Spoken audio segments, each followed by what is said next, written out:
नमस्कार। हमारे YouTube channel में आप सबका स्वागत है। इस YouTube चैनल में हम फोटोग्राफी के बारे में सब कुछ सीखेंगे। किस तरीके से हम लोग अपने कैमरे को हैंडल करें, उसका सेटिंग सीखें।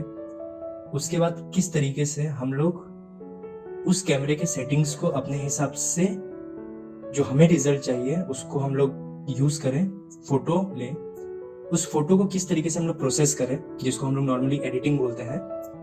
उसके बाद उस फोटो को हम लोग कहाँ बेचें या किस जगह पे हम लोग उसको सेल कर सकते हैं और क्या क्या हम लोग उस फोटो के साथ कर सकते हैं, ये सब मैं आपको इस YouTube चैनल पे सिखाऊंगा।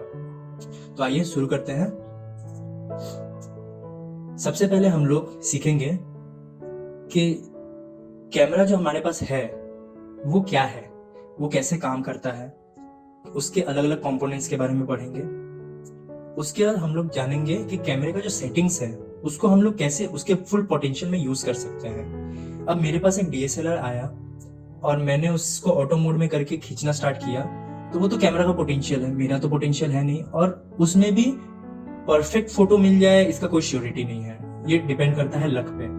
पर जब आप कैमरे के सेटिंग्स को सीख जाओगे तब आपके हाथ में है कि आप किस टाइप का रिजल्ट चाहते हो और आपको किस टाइप का रिजल्ट मिले। उसके लिए हम लोग को सेटिंग्स जानना बहुत जरूरी है। उसके बाद हम लोग उसके कॉम्पोजिशंस के बारे में जानेंगे कि अब मेरे पास एक कैमरा है, मैंने उसको सब्जेक्ट के तरफ उसको लिया और मैंने क्लिक कर दिया। ऐसा तो होता नहीं है। हमें तो सुंदर फोटो अगर हम लोग को चाहिए तो हमारा जो मेन सब्जेक्ट है उसको हम लोग कितना सुंदर बना सकते हैं, आसपास का डिस्ट्रक्शन को कैसे हम लोग हटा सकते हैं, अपने मेन सब्जेक्ट पे कैसे हम लोग उसको पॉइंट आउट कर सकते हैं, कैसे उसको निखार सकते हैं। ये सब कॉम्पोजिशंस के अंदर आता है। अलग अलग टाइप का प्रोसेस होता है, अलग अलग टेक्निक्स होता है और भी बहुत कुछ। उसके बाद हम लोग को जब अपना फोटो मिल गया, अब ऐसा तो है नहीं कि भाई मैंने सब कुछ सोच करके एक फोटो लिया है तो वो पूरा परफेक्ट हो, कहीं ना कहीं कुछ तो कमियां रह ही जाती हैं। उन कमियों को, उन खामियों को कैसे हम लोग हटाएं, ये हम लोग सीखेंगे पोस्ट प्रोसेसिंग, या जिसको हम लोग नॉर्मली एडिटिंग बोलते हैं, उसमें कि किस तरीके से कुछ कमियों को हम लोग एडिट करके अपने फोटो को बेस्ट बना सकते हैं। और एंड में मैं आपको बताऊंगा स्टेबिलिटी कैसे लाए अपने फोटो में। मतलब मेरा जो फोटो है वो फोटो धुंधला ना है, उसमें कम नॉइज हो, वो फोटो आसपास का जितना भी चीज है उसके साथ वो बढ़िया से मेरा सब्जेक्ट मिले। ये सब मैं आपको टिप्स दूंगा कि कैसे मैं अपने फोटो में स्टेबिलिटी लाऊं। चलिए तब शुरू करते हैं हम लोग। सबसे पहले हम लोग सीखेंगे कि मेरे हाथ में जो कैमरा है वो क्या है, कितने चीजों से बना है। जैसे हमारे पास जो कैमरा है उसमें लेंस होता है, व्यू फाइंडर होता है, LCD स्क्रीन होता है, बटन्स, डायल्स, हर चीज के बारे में हम लोग पढ़ेंगे। अब देखिए, हम लोग व्यू फाइंडर किसको बोलते हैं, जो हम लोग, जब आपने देखा होगा कि कैमरामैन जो है वो आंख से कैमरे को लगा करके क्लिक करते हैं, तो वो लोग जिस विंडो में देखते हैं, छोटे से विंडो में, उसको हम लोग व्यू फाइंडर बोलते हैं। लेकिन वो काम तो भाई LCD में भी होता है। LCD स्क्रीन जो क्या DSLR में दिया रहता है उसको घुमा दो, उस पर भी दिखाई देता है। तो क्यों व्यू फाइंडर को हम लोग यूज करें जब LCD से मेरा काम हो रहा है? तो नहीं, ऐसा नहीं है।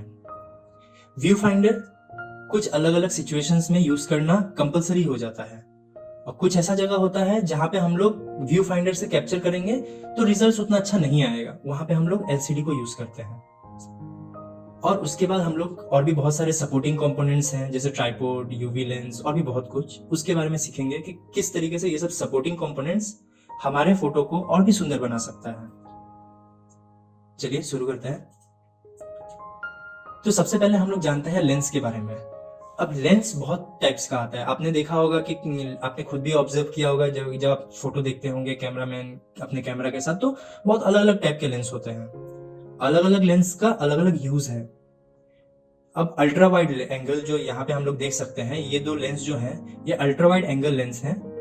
अब इनका काम क्या होता है, जैसा हम लोग नाम से ही पढ़ सकते हैं, अल्ट्रा वाइड एंगल, ये हम लोग को एक अल्ट्रा वाइड फोटो प्रोवाइड करते हैं, जो मैक्सिमम हम लोगों का जो स्पेस है उसको कवर करते हैं फोटो के अंदर। अब अल्ट्रा वाइड एंगल लेंस जो है वो भी बहुत टाइप के आते हैं। ये हो गया सर्कुलर, ये हो गया फुल फ्रेम। फुल फ्रेम में आपको देख सकते हैं फुल फ्रेम फोटो आया। सर्कुलर में आपका जो फोटो है उसको एक सर्कुलर शेप दे करके प्रोसेस करके फोटो आपको देता है। अलग अलग जगह पे इन दोनों लेंसेज का यूज किया जाता है, depend on the situation, on your demand, कि आपको किस टाइप का फोटो चाहिए। फिर आता है वाइड एंगल लेंस। तो वाइड एंगल लेंस का क्या यूज है? Wide angle lens wide angle का व्यू देता है। अब डिफरेंस क्या है तब अल्ट्रा वाइड एंगल में और वाइड एंगल में? क्योंकि वो अल्ट्रा वाइड एंगल में भी हम लोग ने देखा है ना कि फुल फ्रेम का एक लेंस हम लोग को फुल फ्रेम फोटो दे रहा है, तो फिर हम लोग को वाइड एंगल का क्या जरूरत है? तो इसका क्या है कि वाइड एंगल में हम लोग एक वाइड फोटो लेते हैं लेकिन फुली सिमेट्रिक, और उसको हम लोग कवर अप नहीं करते। अब यहाँ पे आप इसको देखेंगे तो देखिए ये थोड़ा सर्कुलर टाइप का हुआ है। क्यों? क्योंकि ये बहुत ज्यादा ही वाइड पोर्शंस को ले रहा है, मेरे लेफ्ट मेरे राइट। मतलब आप सोचने जाएंगे कि अगर आप मैथ का 180 डिग्री अगर आप एक लाइन लेते हैं तो लाइन के दोनों साइड से 13 डिग्री बेंड करेंगे अगर आप इनवर्ड, तो वो अल्ट्रा वाइड एंगल का इस टाइप का फोटो देगा जहां पे आपको कर्व्स दिखाई देगा। अब रोड ऐसे कर्व तो होता नहीं है, रियलिस्टिक फोटो जो है वो अल्ट्रा वाइड एंगल से आता है इस टाइप से। अब यहाँ पे देखिए, यहाँ पे कोई कर्व नहीं है, सब कुछ भी नहीं है, एकदम जैसा है हम लोग का आंख जिस तरीके से देखता है एक सीनरी को, उस तरीके से यहाँ पे दिख रहा है। अब इसका ये मतलब नहीं है कि अल्ट्रा वाइड एंगल का रोल नहीं है, अल्ट्रा वाइड एंगल का भी बहुत जगह पे रोल होता है। We will discuss that in future. फिर हम लोग का आता है standard lens, telephoto lens. Standard lens क्या होता है? स्टैंडर्ड लेंस हम लोग का हो गया जैसे वो फोटो जहां पे मुझे बहुत ज्यादा डिटेल्स चाहिए। तो जैसे ये फोटो आप देख रहे हैं ना, इस फोटो में देखिए यहाँ पे आप डिटेल्स बहुत अच्छी तरीके से आप देख सकते हैं। ये फायर है, फायर ये जो ड्रॉपलेट्स है, जो मतलब ये जो फोटो है ये तो मतलब फायर मुंह से तो निकाल नहीं रहे, वो पेट्रोल वेट्रोल जो भी है उन्होंने फेंका उसके ऊपर उन्होंने, तो पेट्रोल ड्रॉपलेट्स जो है वो भी यहाँ पे कैप्चर हो रहा है। ये डिटेल्स बोलते हैं इसको हम लोग। तो स्टैंडर्ड लेंस जो है वो जाना जाता है डिटेल्स कैप्चर करने के लिए। अच्छा खासा डिटेल्स कैप्चर करेगा, बढ़िया फोटो देगा। प्रोसेसिंग के टाइम में इस फोटो को यूज करना बहुत आसान होता है। ये काम हो गया स्टैंडर्ड लेंस का। टेलीफोटो लेंस, अब टेलीफोटो लेंस जो होता है वो ultra wide angle lens, wide angle lens से थोड़ा अलग होता है। टेलीफोटो लेंस हम लोग यूज करते हैं जूम करके किसी छोटे ऑब्जेक्ट को कैप्चर करने के लिए। अब जैसे आप देख सकते हैं यहाँ पे हम लोग ने स्क्विरल का फोटो लिया, तो ये तो बहुत छोटा क्रिएचर है। अब इसको मैं ultra wide angle, wide angle, standard lens in सबसे कैप्चर करूंगा, छोटा सा आएगा, वो भी एकदम क्लियर नहीं आएगा। बट टेलीफोटो लेंस को यूज करके हम लोग इसका एकदम क्लियर शॉट ले पा रहे हैं। ये काम होता है टेलीफोटो लेंस का। टेलीफोटो लेंस भी अलग अलग साइजेस में आते हैं, अलग अलग डिस्टेंस के साथ, कितना डिस्टेंस कवर करेगा एक वो ये लेंस। फिर आता है हम लोग का फिक्स फोकल लेंस। अब यहाँ पे अब जो हम लोग यहाँ पे देखेंगे ये ultra wide angle, wide angle, तो यहाँ पे देखिए 15, 14, 13, 11 to 16 है ये, तो 11 mm से 16 mm ये कवर करेगा। उसी तरीके से इनका भी रेंज होता है, उसी तरीके से हर लेंस का रेंज होता है।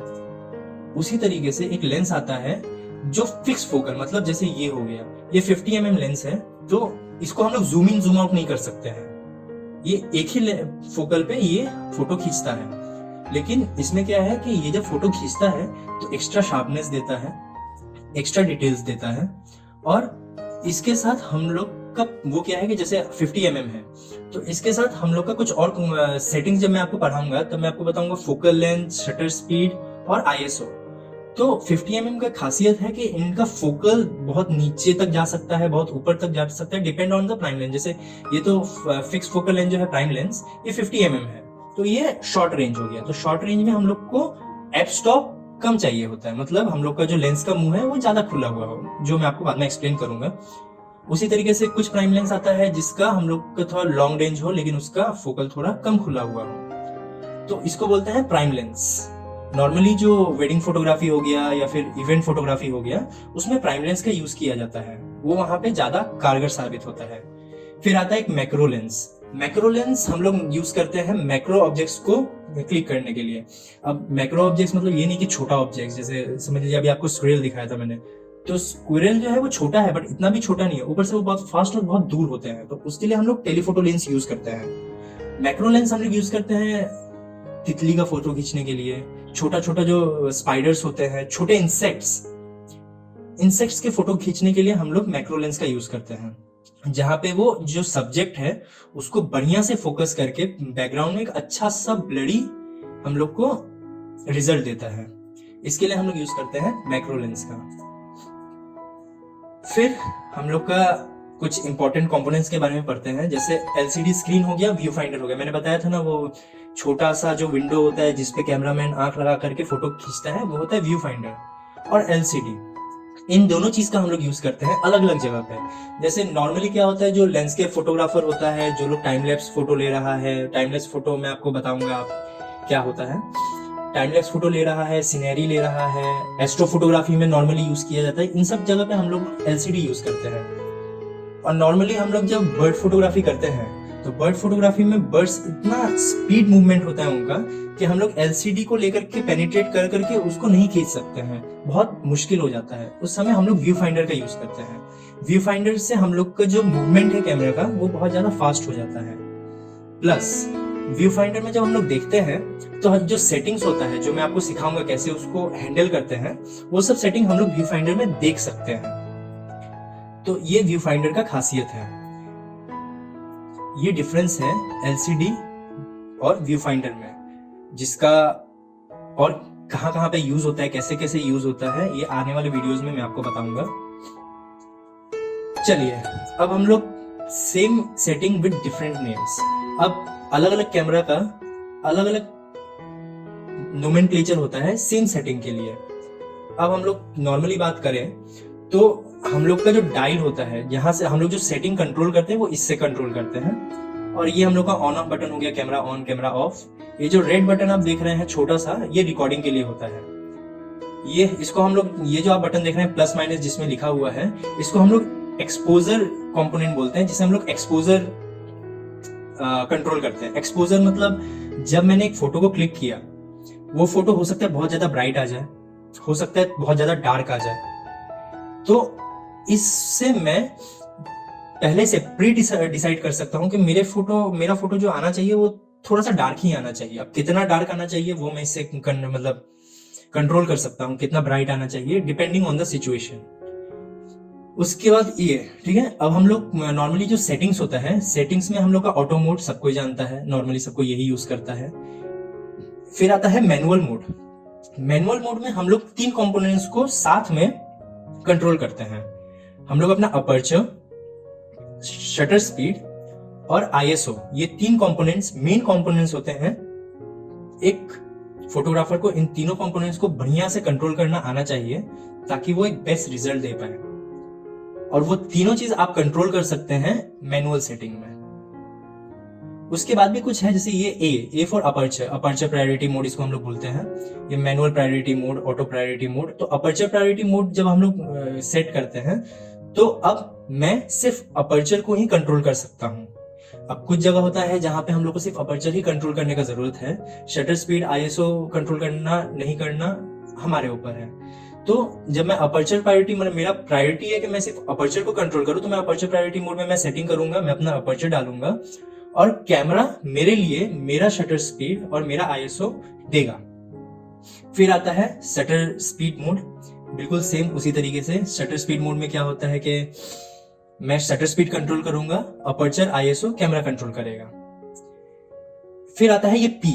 पी जो है ये हम लोग का पोर्ट्रेट होता है। हम लोग जैसे पोर्ट्रेट फोटो खींचते हैं तो उसमें हम लोग पी में खींचेंगे तो एक अच्छा रिजल्ट देता है, but this is not so important क्योंकि हम लोग मैनुअल मोड में जब फोटो खींचते हैं तो हम लोग सब खुद से कंट्रोल कर सकते हैं। और एक टाइम के बाद जब आप प्रैक्टिस करते रहोगे उसके बाद आप देखोगे कि पी मोड से ज्यादा अच्छा तो आप खुद से खींच रहे हो मैनुअल मोड से। दैट इज ट्रू, क्योंकि वहां पे आप अपना मनचाहा रिजल्ट खुद से बना सकते हो। अब यही चीज जो है ये हो गया ये हो गया निकॉन का कैमरा। निकॉन के कैमरे में हम लोग MASE ऐसे करके हम लोग नोमेनक्लेचर देख सकते हैं। यही सेम चीज manual, aperture priority, shutter priority, यही सब सेम चीज जो है ये कैनन के कैमरे में अलग होता है। कैनन के कैमरे में मैनुअल मोड को तो M ही लिखते हैं, अपर्चर प्रायोरिटी मोड को हम लोग AV लिखते हैं। शटर स्पीड जो हम लोग होता है, शटर स्पीड को हम लोग TV लिखते हैं। तो अलग अलग कैमरे में नोमेनक्लेचर अलग हो सकता है, लेकिन जो बेसिस है, जो मेन फंक्शन है, वो सारे कैमरे में सेम होता है। अच्छा, आईएसओ एक चीज मैंने आपको बताया, आईएसओ हम लोग डायरेक्ट कंट्रोल नहीं कर सकते। जैसे यहाँ पे अपर्चर हम लोग डायरेक्ट कंट्रोल कर सकते हैं, शटर स्पीड डायरेक्ट कंट्रोल कर सकते हैं। डायरेक्ट हम लोग अपर्चर भी मतलब आईएसओ कंट्रोल कर सकते हैं, बट मैनुअल मोड में जाकर के हम लोग ने दोनों को सेट कर दिया। अब आईएसओ को मैं खुद से कंट्रोल करके क्लिक कर सकता हूँ उसके लिए, लेकिन अलग से कोई डायल दिया हुआ नहीं है हम लोग को। तो ये डिफरेंस होता है कि मतलब नाम, मतलब नोमेनक्लेचर अलग अलग कैमरे में वेराई कर सकता है। अब फ्यू सपोर्टिंग कंपोनेंट्स के बारे में पढ़ लेते हैं, मतलब कुछ ऐसे कंपोनेंट्स जो हम लोग को यूज करना चाहिए कुछ कुछ सिचुएशंस में। जैसे कि मैं लैंडस्केप फोटो खींच रहा हूँ, जहाँ पे मैं मैनुअल मोड में खींच रहा हूँ, तो वहां पे कभी कभार कुछ कुछ सेटिंग्स ऐसा होता है जहाँ पे ट्राइपॉड का मोनोपोड का यूज करना पड़ता है, क्योंकि हम लोग हाथ से अपना हाथ को इतना स्टेबल नहीं रख सकते हैं उस ड्यूरेशन के लिए, जिस ड्यूरेशन का डिमांड है उस फोटो को बढ़िया से कैप्चर करने के लिए। तो समझ लीजिए 2 सेकंड के लिए आपको अपना हाथ को बिना हिलाए रखना है कैमरा के साथ, तो आपको लगता है कि आप अपना हाथ बिना हिलाए रखे हैं 2 सेकंड, लेकिन कैमरा के लिए 1 mm का भी जो मूवमेंट है ना, वो बहुत ज्यादा डिस्टॉर्शन पैदा करता है फोटो में। उस जगह पे हम लोग ट्राइपॉड्स और मोनोपोड्स का यूज करते हैं। What is monopod, tripod? तो मोनोपोड, ये जो आप देख रहे हैं सिंगल लेग सपोर्टेड जो स्टैंड है, इसको हम लोग मोनोपोड बोलते हैं, और 3 लेग सपोर्टेड जो है उसको हम लोग ट्राइपॉड बोलते हैं। ट्राइपॉड आपने सुना होगा, अभी ये एस्पिरेंट्स जो था उसमें ट्राइपॉड्स थे 3 लोग, तो एक्चुअल में जो 3 लेग्स होते हैं वो ट्राइपॉड होता है। सिंगल लेग जो स्टैंड होता है उसको हम लोग मोनोपोड बोलते हैं। अलग अलग जगह पे दोनों को यूज किया जाता है, वैसे फंक्शन दोनों का लगभग सेम ही है। अच्छा, यहाँ पे जो ये हम लोग कैमरा को जिस पे रखे हैं उसको हम लोग कैमरा माउंट बोलते हैं। कैमरा माउंट भी अलग अलग टाइप का आता है, 2 टाइप का आता है बेसिकली। एक होता है बॉल हेडेड, एक होता है फ्लैट, मतलब मूवमेंट के लिए। अब फ्लैट मूवमेंट और बॉल हेडेड में अगर जैसे आपके दिमाग में आया कि मुझे कौन सा ट्राइपॉड लेना चाहिए, तो मैं रिकमेंड करूंगा बॉल हेडेड लेने के लिए, क्योंकि वहां पे आप 360 डिग्री जितना चाहे आप अपने हिसाब से अपने कैमरे को मूव कर सकते हैं और फिक्स कर सकते हैं। यहाँ पे थोड़ा सा आपका जो मूवमेंट ऑफ कैमरा है वो रेस्ट्रिक्शन में आ जाता है, मतलब ऐसे तो उसको भी आप कंट्रोल कर सकते हैं, but that is much more difficult than a ball headed tripod. फिर आता है जैसे लेंस हुड हो गया, फिल्टर हो गया। अब जैसे यूवी फिल्टर एक चीज है, ठीक है, तो मेरा ये लेंस है। अब मैं फोटो खींचने के लिए कहीं बाहर गया हूं, तो हर 2-2 मिनट में तो मैं अपना लेंस का कैप नहीं लगाऊंगा, तो मेरे लेंस को प्रोटेक्ट करने के लिए हम लोग एक फिल्टर का यूज करते हैं, और वो कहीं ना कहीं जो यूवी लाइट्स आता है वो हम लोग के कैमरा में जो डिस्टॉर्शन पैदा करता है उसको भी प्रोटेक्ट करता है ये। तो ये एक तरीके से हम लोग का लेंस का बॉडीगार्ड हो गया। फिर हम लोग देखते हैं यहाँ पे लेंस हुड। लेंस हुड दिखने में एक फैंसी टाइप का, मतलब आउटर साइड का कवर टाइप का हो गया है। इसका भी लेकिन यूज है। जैसे आप कभी कभी कुछ फोटो देखे होंगे जहां पे मतलब फोटो में लाइंस आ रहा है, रेस का लाइंस, अलग अलग टाइप का रेनबो टाइप का लाइंस आ गया है खुद से। तो अगर वो अगर मेरा पर्पज है उसको लाना, देन इट इज ओके, और मेरा पर्पज नहीं है, मुझे वो नहीं चाहिए, फिर भी वो आ रहा है, तो वो तो बड़ा इरिटेटिंग हो जाएगा। उस टाइप की चीजों को नेग्लेक्ट करने के लिए हम लोग लेंस हुड का यूज करते हैं, विच इज वेरी गुड, और एक तरीके से ये भी हम लोग का लेंस को प्रोटेक्ट भी करता है। फिर आता है different settings. The most important thing for a photographer to know is, उन लोगों का जो सेटिंग्स है उस पे उन लोगों का पूरा हाथ होना चाहिए। सबसे पहले हम लोग पढ़ेंगे अपर्चर के बारे में। तो अपर्चर को हम लोग नॉर्मली एफ स्टॉप बोलते हैं। एफ स्टॉप मतलब एफ स्टैंड्स फॉर फोकल। अब एफ स्टॉप, जैसे मेरा जो कैमरा का लेंस है ये जो है, ये आप समझ लीजिए लेंस ओपनिंग है, ठीक है, ये सब लेंस ओपनिंग है। तो ये देखिए, ये जो है ये पूरा लेंस खुला हुआ है। अभी ये लेंस थोड़ा कम खुला हुआ है, वैसे करते करते ये लेंस का जो ओपनिंग है वो सबसे कम है, आप देख सकते हैं, एकदम मतलब नेग्लिजिबल, थोड़ा सा खुला हुआ है। तो ये जो है ना, ये बहुत बड़ा डिफरेंस पैदा करता है फोटो क्लिक करने के टाइम पे। जितना ज्यादा आपका लेंस खुला होगा, वाइड ओपन होगा, उतना आपका सब्जेक्ट फोकस में रहेगा, और सब्जेक्ट के आसपास का जितना भी मतलब सराउंडिंग है वो उतना ही मतलब आउट ऑफ फोकस चला जाएगा, ब्लर हो जाएगा। और कभी कभार हम लोग इंटेंशनली सराउंडिंग को ब्लर करना चाहते हैं ताकि मेरा जो मेन सब्जेक्ट है वो हाईलाइट होकर के बाहर आए। और कभी कभार होता है कि भाई मुझे पूरा सीनरी का फोटो खींचना है, तो वहां पे भाई मुझे लेक जा रहा है, लेक भी मुझे पूरा फोकस में चाहिए, स्काई भी फोकस में चाहिए, हर चीज फोकस में चाहिए मुझे। तो वहां पे हम लोग f/22 मतलब लेंस जो है वो लगभग पूरी तरीके से उसको बंद, थोड़ा सा ओपनिंग छोड़ देंगे। तो जब इस टाइप का सिचुएशन होता है तब जितना भी हम लोग का लेंस कवर कर रहा है लगभग सब पूरी तरीके से एकदम फोकस में होता है। अब देखिए ये f/1.4, f/2, f/2.8, तो जितना आपका एफ स्टॉप कम होगा उतना आपका लेंस खुला हुआ होगा और उतना आपका मेन सब्जेक्ट फोकस में होगा। जितना आपका लेंस बंद होगा मतलब एफ स्टॉप ज्यादा होगा, उतना ज्यादा ऑब्जेक्ट फोकस में रहेगा। अब इसको एक एग्जांपल के तरीके से लेते हैं। जैसे ये एक फ्लावर है, अब इसी फ्लावर को अलग अलग फोकल लेंथ में हमने क्लिक किया। अब यहाँ पे f1.8 पे मैंने इसको क्लिक किया, तो देखिए f1.8 पे क्लिक किया तो हम लोग ने क्या सीखा कि सराउंडिंग जो है वो ब्लर हो जाता है। ये देखिए सराउंडिंग लगभग पूरी तरीके से ब्लर है, मेन ऑब्जेक्ट जो मेरा है वो पूरा फोकस में है। वैसे ही हम लोग जाते रहेंगे f4, f5.6, f22, f/22 जो है उसमें मेरा लेंस लगभग पूरा बंद है और लगभग पूरा जो लेंस में आ रहा है सब पूरी तरीके से फोकस में है। अब नॉर्मली हम लोग जैसे फूल का फोटो खींचते हैं या किसी चिड़िया का फोटो खींचेंगे तो हम लोग क्या चाहेंगे कि मेरा जो चिड़िया है या मेरा जो फूल है सिर्फ वही फोकस में रहे, आसपास का सब ब्लर हो जाए, क्योंकि ये इनडायरेक्टली तो मेरा जो मेन सब्जेक्ट है उसको हाईलाइट कर रहा है ना। हम लोग को तो जो मेन सब्जेक्ट है उसको दिखाना है, मेरा पर्पस है वो, तो वहां पे मैंने इसको यूज किया। तो इस फूल को खींचने में मैं f1.8 का यूज करूंगा। अब मुझे एक सीनरी का फोटो खींचना है तब मैं f/22 का यूज करूंगा। क्यों? क्योंकि मुझे पूरे सिनारी को फोकस में रखना है। इस चीज को कंट्रोल करना हमें आना चाहिए।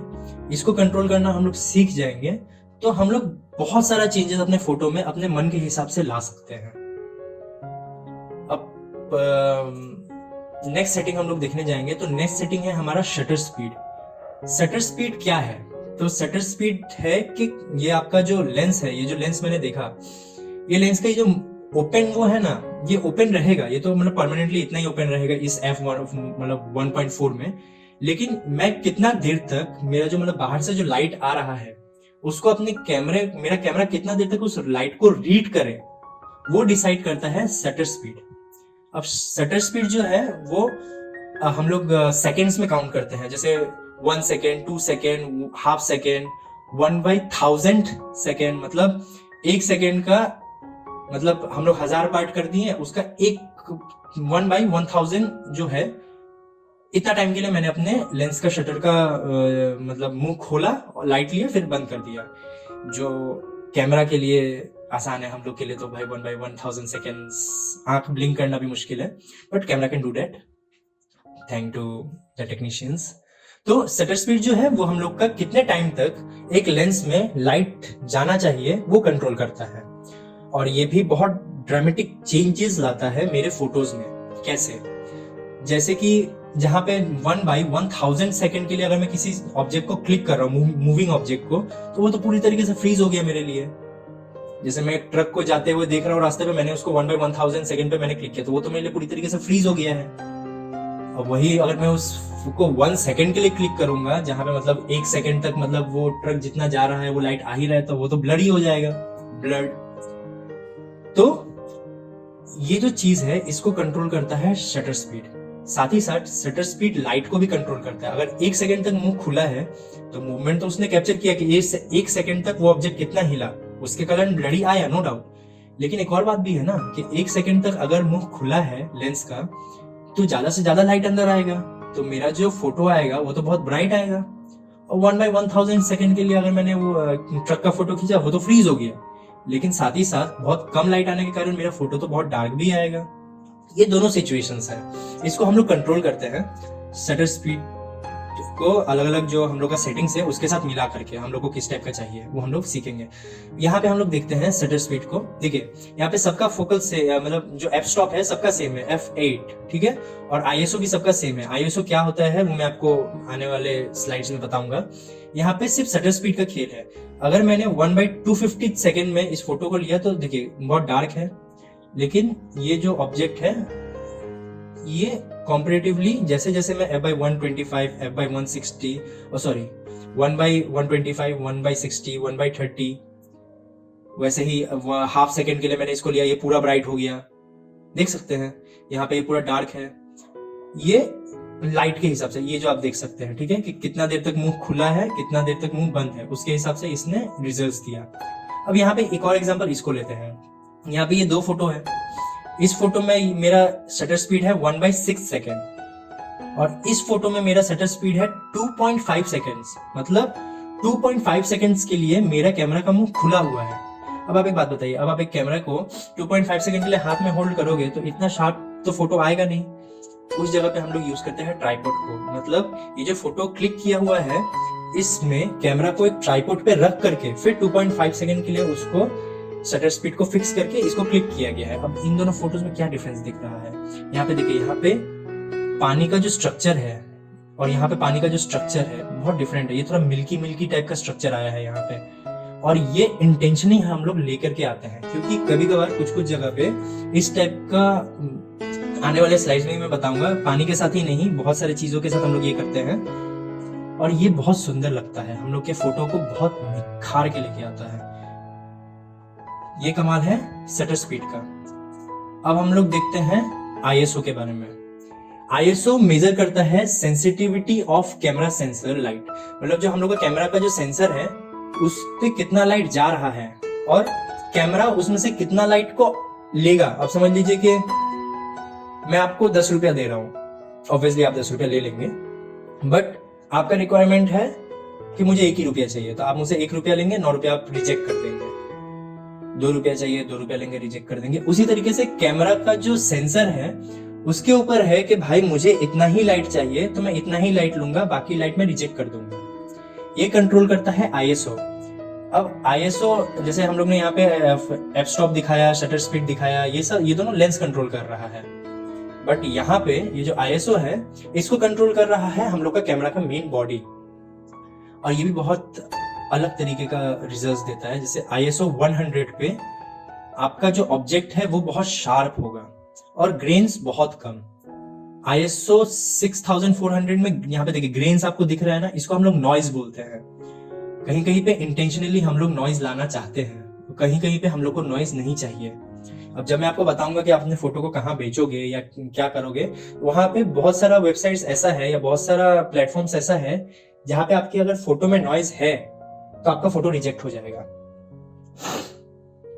तो लेकिन इसका ये मतलब नहीं है कि नॉइज इज फुल्ली वेस्ट। बहुत सारे फोटोज में नॉइज का जरूरत होता है, हम लोग इंटेंशनली नॉइज को लेते हैं।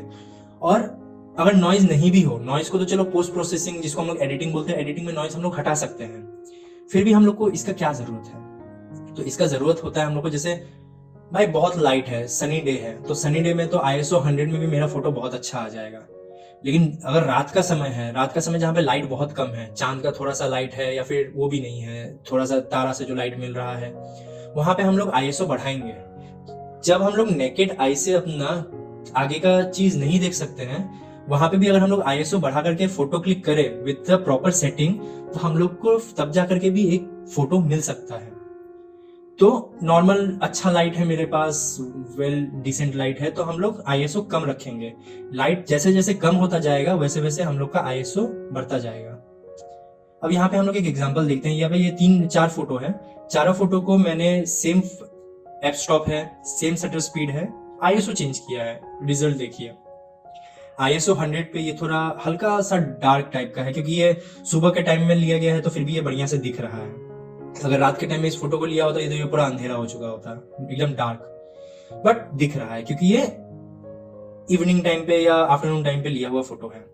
ISO 400 थोड़ा डिसेंट, अच्छा लाइट्स है, अच्छा शार्प ऑब्जेक्ट बढ़िया से दिख रहा है। ISO 1600 में थोड़ा ज्यादा ही ब्राइट हो गया, इतना ब्राइट हम लोग को नहीं चाहिए, लेकिन रात के टाइम पे चाहिए। मैं बस आपको डिफरेंस दिखा रहा हूँ कि किस तरीके से ISO चेंज होने के साथ साथ हम लोग का फोटो में ब्राइटनेस चेंज होता है। यही 3 चीज है जो हम लोग को बढ़िया से सीख लेना है। एक हो गया अपर्चर, अपर्चर क्या करता है, उसका मेन काम, और उसको हम लोग कैसे कंट्रोल करें। फिर आता है हम लोगों का शटर स्पीड, शटर स्पीड क्या करता है, उसका मेन काम क्या है, और उसको हम लोग कैसे यूज कर सकते हैं। फिर आता है हम लोग का ISO, क्या काम करता है, कब यूज करते हैं, कब क्या यूज करते हैं, और क्या रिजल्ट है उसका। फिर अगर हम लोग इन तीनों चीजों को, shutter speed, ISO, F stop, इन तीनों चीजों को अगर हम लोग खुद से अगर हम लोग कंट्रोल कर सकते हैं, तो हम लोग इस टाइप का फोटोज लेने के कैपेबल हैं। आपको लगता है कि ऑटो मोड में मैं इस फोटो को ले पाऊंगा? इस फोटो में ये जो रेड लाइट्स आप देख रहे हैं, रेड लाइन, यहाँ पे जो व्हाइट लाइन देख रहे हैं, येलोइश लाइन, ये एक्चुअल में क्या है? तो यहाँ से कार जा रहा है, एक भी कार आपको नहीं दिख रहा है मूवमेंट के कारण, लेकिन कार जो अपना लाइट पीछे छोड़ता है, पीछे का जो रेड लाइट होता है, ये उसका मार्क है।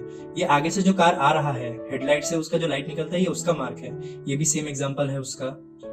तो डिफरेंस देखिए, ये आप ऑटो मोड में नहीं क्लिक कर सकते हैं। इसको क्लिक करने के लिए आपको एक proper camera with full control on the camera चाहिए। आपको सारा सेटिंग्स आना चाहिए, आपको पता होना चाहिए कौन सा सेटिंग को मैं कैसे यूज करूं तो मुझे इस टाइप का फोटो मिलेगा, इस टाइप का रिजल्ट्स मिलेगा। कैसे लेना है ये भी मैं आपको सिखाऊंगा, कैसे कॉम्पोजिशन बनाना है। जैसे यहाँ पे देखिए, यहाँ पे मैंने क्या किया है, यहाँ पे मैंने कोशिश किया है दोनों साइड को लगभग बराबर रखने का। यहाँ पे ये रास्ता ऐसे करके कर्व जा रहा है तो थोड़ा सा मैंने साइड से लिया ताकि ये जो लाइन है ये इस तरीके से ऐसे जाए। फिर मैंने इन दोनों लाइट्स को लगभग इवन रखने का कोशिश किया। अब ये तो मेरे हाथ में उतना है नहीं, बट जितना हो सके उतना मैंने रखने का कोशिश किया है। अब स्टेबिलिटी, अब इसको मैंने हाथ में रख करके तो मैंने क्लिक किया नहीं होगा, क्योंकि इसके लिए तो बहुत टाइम तक भाई गाड़ी यहाँ से यहाँ तक चला गया, तो ये तो भाई 1 सेकंड 2 सेकंड में तो जाएगा नहीं, टाइम लगेगा। इतने देर तो मैं हाथ में कैमरा लेकर के रख नहीं सकता हूँ। तो यहाँ पे मैंने ट्राइपॉड का यूज किया है, यहाँ पे भी ट्राइपॉड का यूज किया। यहाँ पे मैंने ट्राइपॉड का यूज नहीं किया क्योंकि यहाँ पे ट्राइपॉड का जरूरत ही नहीं था। पर यहाँ पे भी मैंने तीनों, मतलब मेरा जो एप स्टॉप है, मेरा शटर स्पीड है, आईएसओ है, तीनों के साथ खेल के मैंने इस रिजल्ट को लिया है। अब ऑटो मोड में ऐसा फोटो नहीं आएगा। अब यहाँ पे देखिए पीछे का, इसको मैं एक्सप्लेन करूंगा आपको आगे। अब जैसे ये वाला फोटो है जो अभी मैंने लास्ट स्लाइड में ये सब फोटो, इसका डिटेल्स में आपको देता हूँ। एग्जिट डाटा क्या होता है, जो मेरा आईएसओ, मेरा एप स्टॉप, मेरा शटर स्पीड क्या था, ये जो डिटेल्स है ना, जिस डिटेल्स के बेसिस में मैं बता सकता हूँ कि इस फोटो को मैंने कैसे लिया है, इस डाटा को, डिटेल्स को एग्जिट डाटा बोला जाता है। एग्जिट डाटा बहुत इंपॉर्टेंट होता है हर फोटो को संभाल करके रखने के लिए। मतलब मेरे पास एक फोटो है तो वो फोटो मेरा है, कैसे पता चलेगा भाई? ये फोटो आप कल के डेट में आप लेकर के कहीं पे दोगे तो कैसे पता चलेगा कि ये फोटो आप ही का है? तो आपको एग्जिट डाटा प्रोवाइड करना पड़ेगा। अब यहाँ से आप स्क्रीनशॉट ले लोगे, यहाँ से एग्जिट डाटा कॉपी कर लोगे, आप कहीं पे दे दोगे और बोलोगे ये फोटो मेरा है, तो डेट इज नॉट पॉसिबल। क्यों? क्योंकि मेरा जो फोटो है, अगर वो ऑर्गेनाइजेशन के पास मेरा फोटो गया, वो ऑर्गेनाइजेशन मेरा फोटो का जब डिटेल्स देखेगा, तो क्योंकि आप क्या करोगे, स्क्रीनशॉट लोगे या इस फोटो को सेव करोगे, कुछ भी करोगे, एग्जिट डाटा सेव नहीं होगा उसमें। एग्जिट डाटा ओरिजिनल फाइल में ही सेव रहता है, ओरिजिनल फोटो में। अब इसको मैंने लिया कैसे है, तो मैं ब्रिज के ऊपर जाकर के एक ट्राइपॉड पे अपने कैमरा को लगा दिया। मेरा आईएसओ मैंने यहाँ पे 100 रखा है। क्यों रखा है भाई? रात का समय है, रात के समय तो आईएसओ को मुझे हाई रखना चाहिए था, लेकिन क्योंकि मैं, ये फोटो जो है ये दिल्ली का फोटो है, दिल्ली में ऐसे ही ये लाइट है, ये लाइट है, बहुत सारा लाइट है, ये सब लाइट को नेग्लेक्ट करने के लिए आईएसओ 100 मोर देन एनफ है, f/25। क्यों? क्योंकि मुझे जितना ज्यादा हो सके उतना ज्यादा क्लियर व्यू भी चाहिए। साथ में मैं चाहता था कि मैं बहुत लंबा टाइम तक ये जो ट्रेल है इसको बहुत लंबा टाइम तक लेके जाऊं। अब उसको लंबा टाइम तक लेके जाने के लिए शटर स्पीड बढ़ा सकता हूं मैं, लेकिन शटर स्पीड बढ़ाऊंगा और मेरा कैमरा का मुंह बहुत ज्यादा खुला रहेगा, तब तो भाई मेरा फोटो ब्राइट हो जाएगा। तो मैंने कैमरा का मुंह को जितना हो सके उतना बंद कर दिया ताकि कम से कम लाइट जाए। अब कम से कम लाइट जाएगा, अब 6 सेकंड तक मैं इसको अगर लूंगा तो हाँ, थोड़ा डार्क भी है, बढ़िया है, एकदम प्रॉपर एक्सपोजर, लाइंस भी बढ़िया से आ गया, यहाँ पे मैं जो चाहता था वो भी मुझे मिल गया। तो इस तरीके से मैंने इन तीनों चीज को कंट्रोल करके ये फोटो को मैंने लिया है। अब ये फोटो को लेने के लिए मैंने एक और कंपोनेंट का यूज किया है जिसको हम लोग बोलते हैं ND filter, neutral density filter. ND filter क्या करता है कि ये टाइप का फिल्टर है जिसको हम लोग लेंस के आगे लगा देते हैं ताकि जो लाइट आ रहा है वो पहले एनडी फिल्टर से होते हुए आए, और एनडी फिल्टर जो है वो लाइट को, और मतलब समझ लीजिए कि 100% लाइट मेरे लेंस पे आ रहा है तो वो पहले एनडी फिल्टर से होते हुए आएगा, और एनडी फिल्टर से मैं सेटिंग कर सकता हूँ कि मैं कितना लाइट को अंदर लेना चाहता हूँ। तो मैंने एनडी फिल्टर में सेटिंग कर दिया, 50% लाइट ही लेंस तक पहुंच पा रहा है, तो मुझे थोड़ा और टाइम मिल गया, मैं और टाइम तक इसको बढ़ा सकता हूँ। मैं चाहता तो ये 6 सेकंड को 30 सेकंड तक भी कैप्चर कर सकता था, but that was not needed. ऐसे ही मुझे रिजल्ट ठीक ठाक लगा, अच्छा मिल गया, तो it was decent for me. तो एनडी फिल्टर को मैंने यूज किया है, मैंने ट्राइपॉड को यूज किया है, मैंने जो सेटिंग्स है उसको खुद से कंट्रोल करके ये फोटो क्लिक किया है। अब एक और फोटो है यहाँ पे, ये सेम थ्योरी, सेम चीज है, सब कुछ सेम है, बट यहाँ पे एक डिफरेंस है कि यहाँ पे मैंने एनडी फिल्टर का यूज नहीं किया है। अब यहाँ पे ये जो फोटो है ये नॉर्थ ईस्ट इंडिया का है, आसाम का, और असम में मैक्सिमम जगह पे लाइट जो है, जैसे दिल्ली का ये जो एरिया है, इतना बड़ा बड़ा लाइट लगा हुआ है, बिल्डिंग से लाइट आ रहा है, इसको हम लोग नॉर्मली लाइट पोल्यूशन बोलते हैं फोटोग्राफी लैंग्वेज में, नॉर्मल भी हम लोग लाइट पोल्यूशन ही बोलते हैं। तो ये जो लाइट पोल्यूशन है नॉर्थ ईस्ट इंडिया में, असम में, इस एरिया में उतना लाइट पोल्यूशन नहीं था, तो मुझे एनडी फिल्टर का जरूरत नहीं था। तो मैंने एलडी फिल्टर का यूज ही नहीं किया। यहाँ पे मेरा ISO 100 है, एफ स्टॉप 22 है, f/22, और यहाँ पे शटर स्पीड मैंने रख दिया 30 सेकेंड। अब असम का वो जो एरिया था जहाँ पे कम लाइट है, वहाँ पे गाड़ी बहुत कम आना जाना हो रहा था, तो मैं चाहता था कि और बहुत लंबा टाइम तक मैं फोटो लूँ, ताकि जितना ज्यादा से हो सके उतना ज्यादा गाड़ी वाड़ी आए, उतना ज्यादा मुझे लाइंस मिले। तो यहाँ पे मैंने 30 सेकेंड्स तक मैंने कैप्चर किया है ट्राइपॉड पे रख करके, तो मुझे ये रिजल्ट मिला। तो इन दोनों फोटोज में डिफरेंस आपको समझ में आ गया। इन्वायरमेंट के हिसाब से मैं कंपोनेंट्स यूज कर रहा हूँ, इन्वायरमेंट के हिसाब से मैंने अपना सेटिंग चेंज किया है। यहाँ पे 30 सेकंड के लिए मैंने क्लिक किया, वहां पे 6 सेकंड्स के लिए क्लिक किया है। इन्वायरमेंट के हिसाब से डिमांड, भाई ये जो रास्ता है ये बिजी रोड है, गाड़ी आना जाना लगा रहता है, तो यहाँ पे मुझे उतना नहीं चाहिए। ये उतना बिजी रोड नहीं है, यहाँ पे जरूरत है मुझे ज्यादा टाइम तक रखने का, तो मैंने ज्यादा टाइम तक रखा। It all depends upon the situation, आपका किस सिचुएशन में आप फोटो क्लिक कर रहे हो, आपको क्या रिजल्ट चाहिए, उन सबको दिमाग में रख करके आप सेटिंग करोगे और आप क्लिक करो। और जरूरत, ये बिल्कुल जरूरी नहीं है कि पहले अटेम्प्ट में आपको परफेक्ट शॉट मिल जाए। आपने पहले अटेम्प्ट लिया, मैं समझ लीजिए यहाँ पे मैं शटर स्पीड रखता अपना 5 सेकंड। अब 5 सेकंड में मैं देखूंगा बहुत कम लाइन आया, फिर मैं उसको 10 सेकंड करूंगा, फिर मैं उसको ऐसे बढ़ा करके मैंने 30 सेकंड किया, यहाँ पे अच्छा लाइन आ गया। अब मैं देखूंगा कि नहीं लाइन तो अच्छा आ रहा है, लेकिन इसमें लाइट बहुत ज्यादा है, तो मैं क्या करूंगा, एफ स्टॉप को मैं और कम कर दूंगा, f/28 कर दूंगा, इफ पॉसिबल और कम कर दूंगा। तो उस तरीके से मैं इन सबके साथ खेल के एक परफेक्ट फोटो लाऊंगा। अब यहाँ पे ये थोड़ा एक यूनिक फोटो है, ये भी एक्चुअली सेम मतलब जो रूल्स है यहाँ पे, मतलब ये क्लिक किया है मैंने, जिस थ्योरी पे इसको मैंने क्लिक किया है, जिस फेनोमेना पे, यहाँ पे इसको भी सेम फेनोमेना पे क्लिक किया है। ये जो आप निकलता हुआ देख रहे हो, ये एक बार में नहीं निकला है, ये 15 सेकंड तक अलग अलग डायरेक्शंस में निकलता रहा है। ये एक्चुअल में क्या है, इसको हम लोग एक वूल को हम लोग ने जला दिया है, मतलब क्रैकर्स टाइप का वूल आता है, ऑनलाइन अवेलेबल है, उसको मैंने जला करके उसको मैं गोल घुमा रहा हूँ, जिससे जो स्पार्क्स है वो बाहर ऐसे इस तरीके से निकल रहा है। और इसको मैंने 15 सेकंड तक कैप्चर किया ताकि बढ़िया से पूरा सिनेरियो आ जाए। इसको अगर आप जूम करके देखोगे, बढ़िया से देखोगे, तो ये जो फिगर है, ये फिगर थोड़ा सा अनफोकस्ड है। क्यों? क्योंकि यहाँ पे एक इंसान खड़ा है। अब इंसान 15 सेकंड तक तो भाई स्टैटिक रह नहीं सकता है, और तब की जबकि वो इंसान उस बॉल को गोल गोल घुमा रहा है, तो उसका बॉडी टू मूवमेंट होगा, तो इसलिए ये थोड़ा ब्लडी है। इसको भी हम लोग पूरी तरीके से गायब कर सकते हैं पोस्ट प्रोसेसिंग में। और चाहे तो नॉर्मली अगर इस इंसान को बोलोगे तुम घुमाते घुमाते और थोड़ा सा मूवमेंट रखो अपना बॉडी और ज्यादा, कि लेफ्ट राइट, तो ये इंसान भी गायब हो जाएगा। यहाँ पे नीचे पानी है ताकि बढ़िया से ये एक ड्रामेटिक फील दे।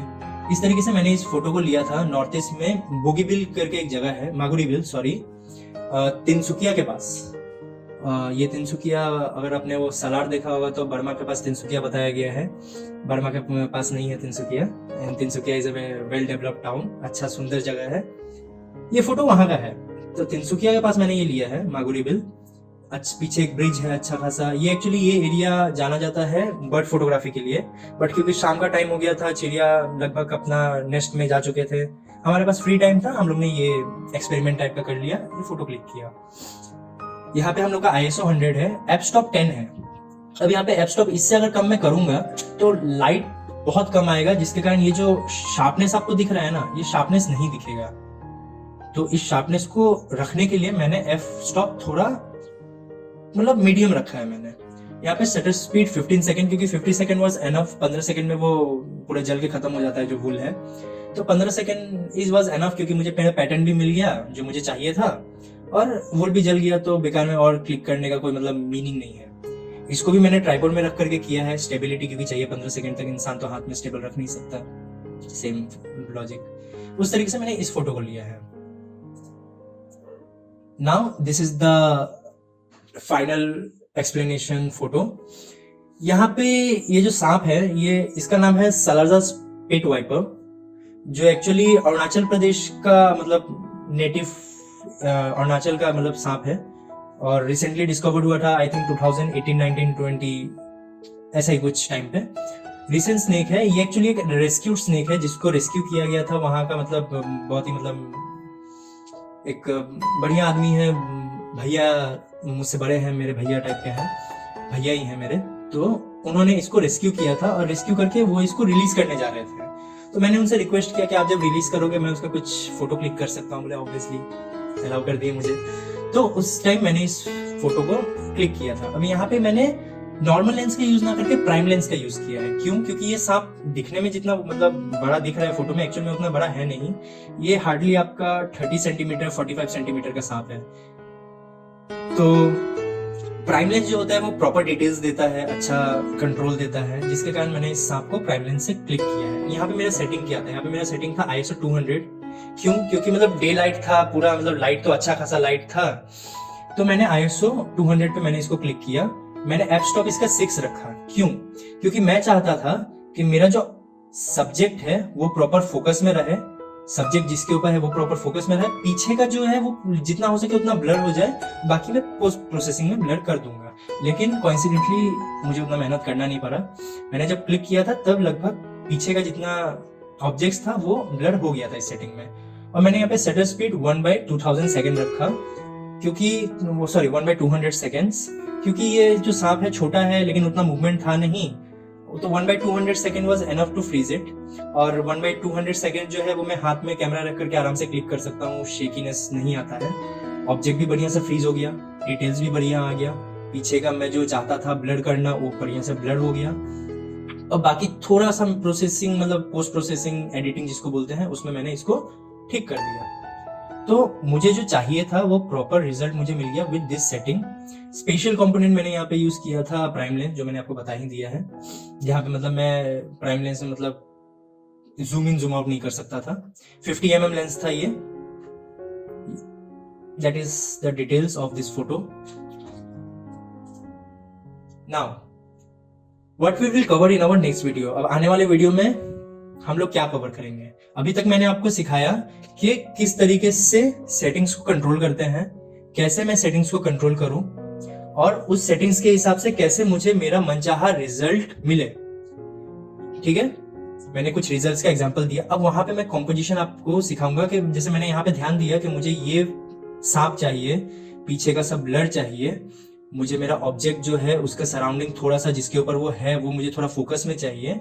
इसको बोलते हैं कॉम्पोजिशन, कि मैं अपना सब्जेक्ट को कैसे दिखाना चाहता हूं, कैसे उसको मैं शो करना चाहता हूं। तो ये वो था। तो कॉम्पोजिशन मैं आपको नेक्स्ट क्लास में समझाऊंगा, जहां पे मैं rules of thirds, leading line, depth of field और कुछ कुछ कवर करूंगा। So thank you for this session. यहाँ तक देखने के लिए बहुत बहुत शुक्रिया। अगर आपको मेरा वीडियो अच्छा लगा हो तो मेरे वीडियो को लाइक करें, चैनल को सब्सक्राइब करें ताकि आने वाले वीडियो को आप देख पाए। कुछ रिकमेंडेशन हो, आप कुछ चाहते हो कि मुझे ये सीखना है या इसके बारे में थोड़ा बता दीजिए, कुछ भी जो आपका थॉट्स हो वो आप मुझे कमेंट बॉक्स में बता सकते हैं। और आपके ग्रुप में अगर कोई ऐसा है जिसको फोटोग्राफी का बहुत शौक है, जो चाहता है कि वो फोटो सीखे, तो उससे ये वीडियो उसके साथ शेयर जरूर करें। चलिए धन्यवाद, फिर मिलेंगे बहुत ही जल्द।